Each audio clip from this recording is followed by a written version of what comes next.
In this short video I'm going to show connecting to a GE Series 9030 using the serial port.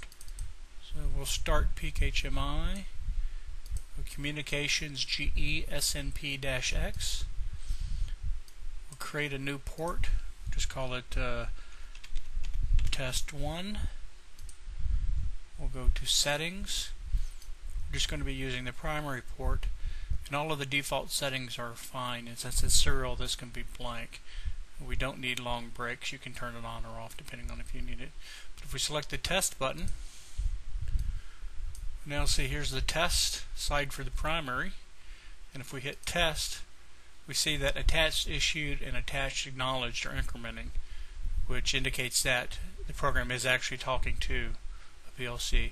And you'll sometimes see this go out of sync because of the way that the attach and acknowledge has delays in it. But anyway, they are incrementing and it shows it is talking or communicating. And we can confirm this even further by going and setting up the reads. And the reads are what you use to get information from or collect information from the PLC. So the first read we'll set up is registers.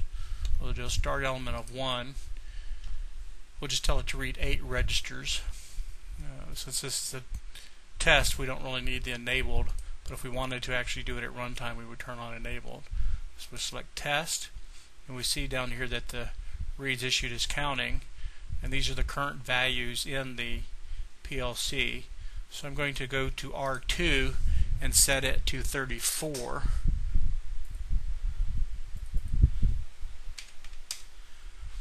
And now we see it went to 34. So I just changed it in the PLC. We could also do a internal, discrete internals, tell it to read 89 bools. And here are the internal memory. Now I'm going to go to M5 and I'm going to turn it on.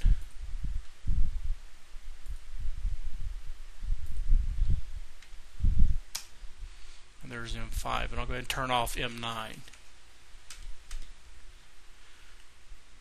And there it's going off. So we are communicating with the 9030, and this will also work for the micros. It'll work with any SNP device, any device that talks the SNP protocol.